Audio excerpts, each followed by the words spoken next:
Welcome to CXO, a magical podcast to help you serve better and concoct experiences that are superlative in nature. I'm your host, Supriya Sharma, bringing to you in each episode didactic nuggets so you can get inspired to sprinkle stardust in your company, your home, and the community on the whole.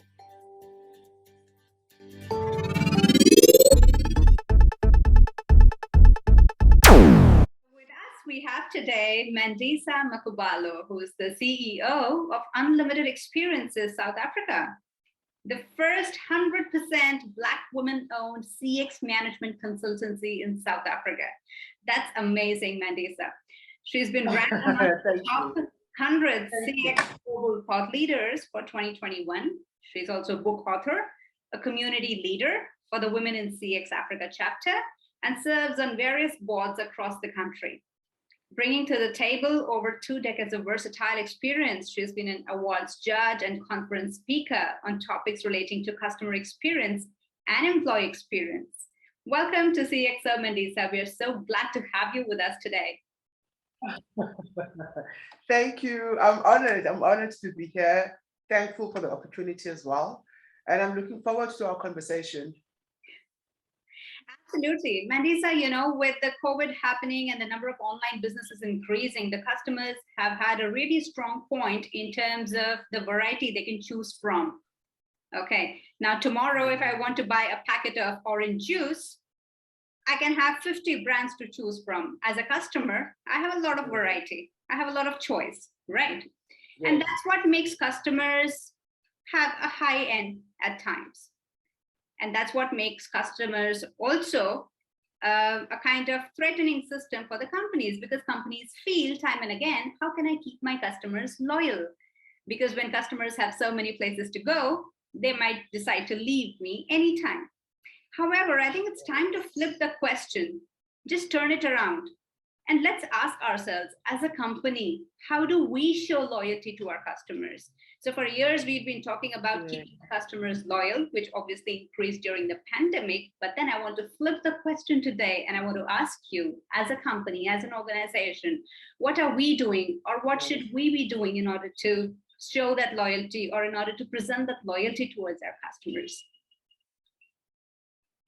I think the first thing that needs to happen is recognizing that there's a relationship between yourself and a customer. That's undeniable. There's a relationship that's being built, and every relationship needs nurturing. If there's no nurturing, it is doomed to actually fail. So that's quite important to recognize that they're not just a number. They might be showing on our balance sheet in terms of our revenue. They might be showing on our CSAT scores, but ultimately, these are people. And we develop a relationship over the course of our journey together. So recognizing that relationship and understanding who you are in a relationship with is also quite important. It's the same as, let's say, dating. You're dating somebody. You can't just date someone you don't know. So over a period of time, you begin to understand that person, what it is they like, where they would like to go to, what type of foods they like, what places they don't like. And that forms part of that relationship, being patient with that individual. So what companies need to do from their end is to recognize that I'm in a relationship with this customer. And that relationship means that I need to be invested in understanding who this person is continuously in terms of what makes them happy, what doesn't make them happy, what they would prefer.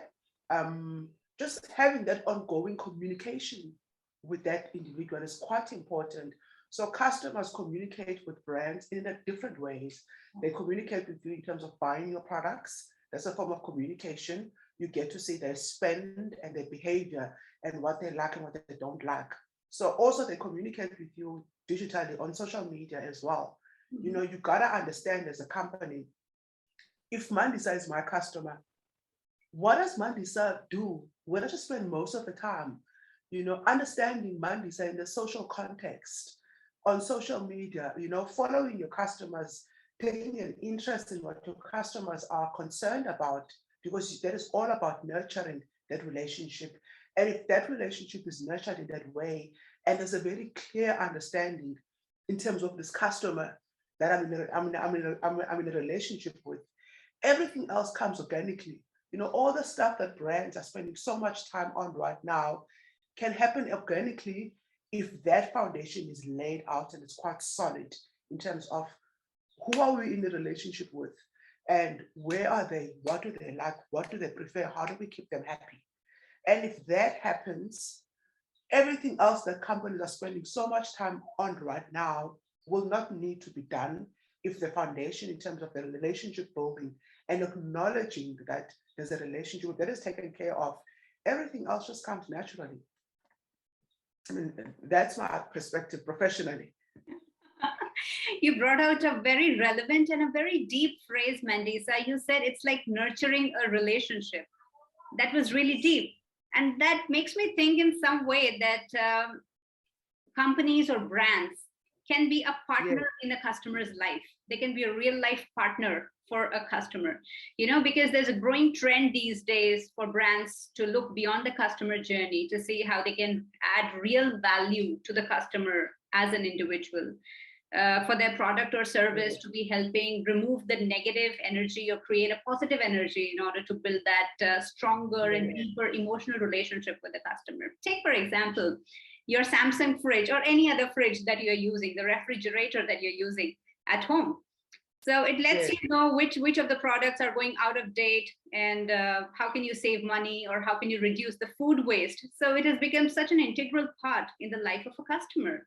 So what is your perspective on that? Is there a negative attribute also which is associated with brands being such an integral part of the life of a customer, or it's all the positive that you see there? No, there's positives and negatives. I think we gotta be realistic in saying that in any relationship, there's gonna be positive and negatives. So that's quite natural. I think it's also important to embrace the negatives. And not try to actually kill them because sometimes they need it. Because I think as a brand, if you get to a stage where there's no negatives, then you're never going to grow as a brand. So there's also so much value in those negatives because there you, I mean, I'm even talking about me as an individual. There are certain areas where I still need to develop as an individual. And that's where the growth comes in.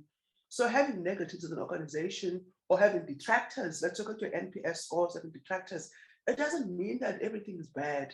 It just gives you an opportunity for you to grow as a business, you know, and it also takes you away from a space of being arrogant as a business, because when you get to that stage, then you stop to serve customers because you hold this monopoly, you know, and you're the top in terms of in your industry and your rankings. And because of that, it keeps you in this arrogant space where you don't actually embrace and recognize the relationship. So I think it's quite important that for companies, don't look at negative as negative. It's negative, yes, but it's an opportunity for you to grow and to expand and to start realizing areas of your business that you wouldn't have otherwise been able to recognize and realize had you not been made aware of those things. The positives are also quite good because it keeps you, everybody, I mean, we also love giving a pat on the back to say, man, you're doing quite well. You know, naturally as people, we love that. And we tend to shy away from the negative. But I've seen that there's so much growth from organizations that really have the intelligence internally to be able to take the negatives and to really use them to be strategic and to better serve their customers. You know, and also being open as a brand in your negatives. Don't hide your negatives. Openly talk about them. Allow yourself as a brand to be vulnerable in the eyes of your customers, because that opens up opportunities for you to start co-designing and co-creating things with your, because they see that you're being real, you're being authentic. You know, you're not scared to say that we've made a mistake. But now you say, we've seen this, we've heard you. How can we co-design and co-create together for your good so that we can continue to bring the value that you need as a customer? We can continue to serve you better as a customer. So I think it depends on the lens that a company puts on when looking at the negatives. Exactly.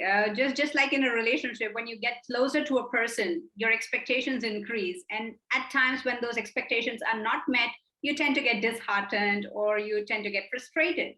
And the same thing goes with our customers. And where you mentioned the companies need to be vulnerable in front of the customers in order to strengthen that relationship, in order to not hide the negatives or a negative experience that has taken place, and to see it as an opportunity to grow and to rather foster the relationship that you're already having with the customer.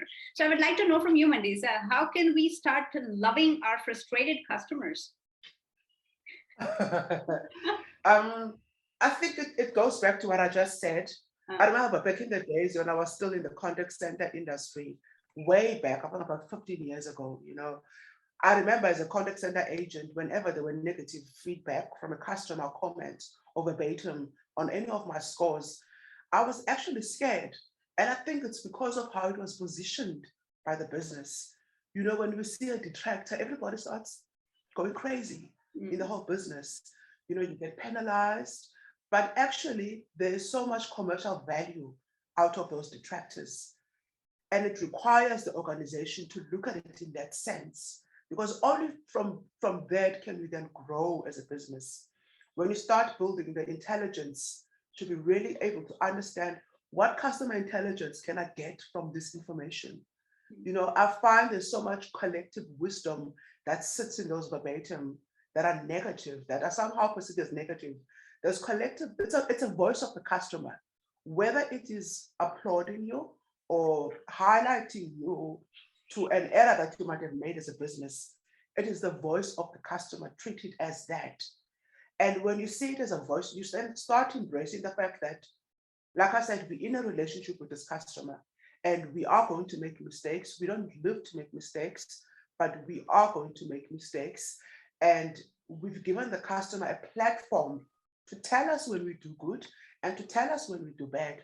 So when the bad does come, let us not look at ourselves as having failed, but understanding that we've opened up a platform and we said you have a freedom to voice your opinion and tell us what's happening. And when that comes, like in any relationship, how do we then take that information and use that to be better in our relationship and use that to really understand, so where in our processes is the fragmentation? Where in our processes is the disconnect? Do we need to bring on additional training, resources and skill our people up? Do we need to transform into a different platform? Do we need to remap our processes?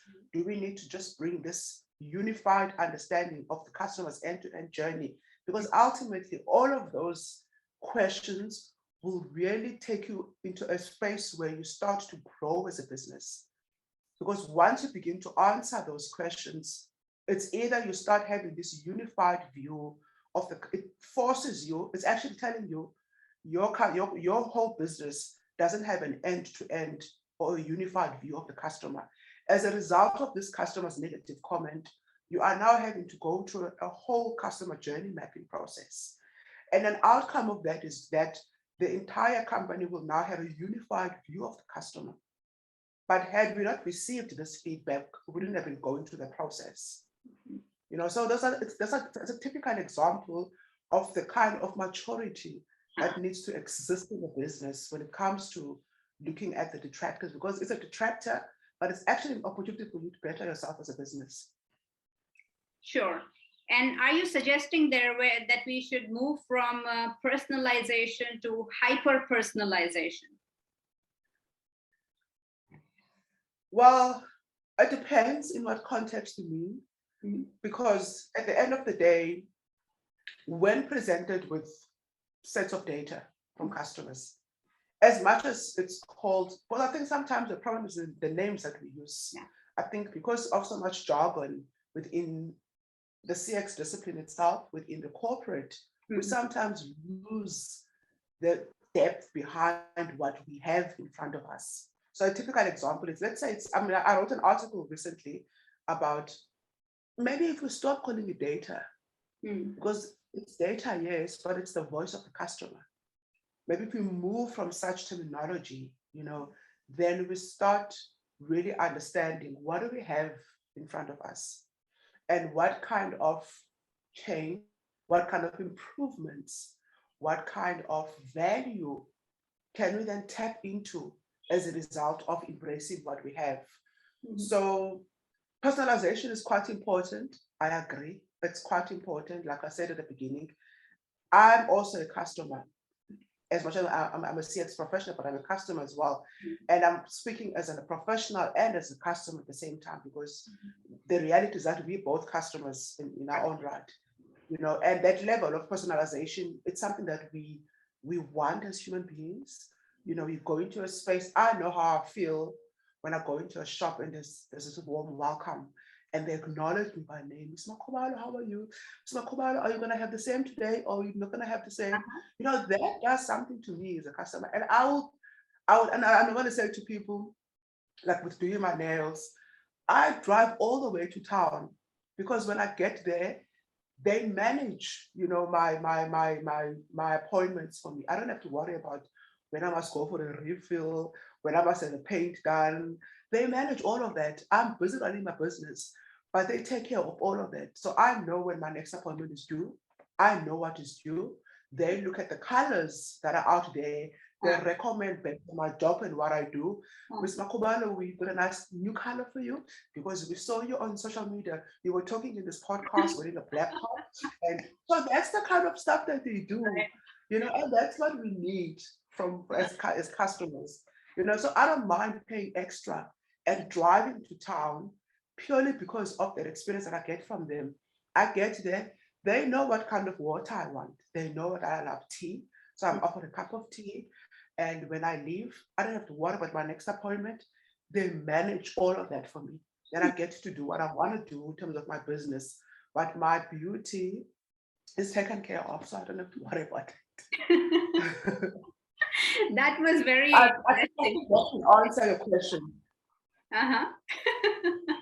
Absolutely. You just took us from, again, being from a transactional economy to an experiential economy, because we all live for experiences, whether we acknowledge it or not. It is the experiences that matter at the end of the day. And that's what we remember. And we want our customers to have memorable experiences, and vice versa. Thank you so much, Mandisa, for being with us. We really enjoyed our conversation with you. I'm grateful. I mean, I love this kind of open conversations. We don't always have them, but I think there is so much needed, to have an open conversation and just stop hiding behind numbers and reports and dashboards, but really starting to talk about the genuine things that happen on the ground.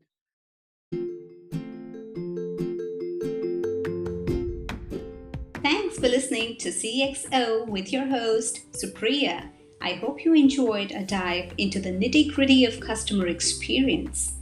If you are committed to applying these ideas in the real world, stay tuned with me. Don't forget to check out all the links and resources in the show notes. That's all for this episode, folks. See you next time.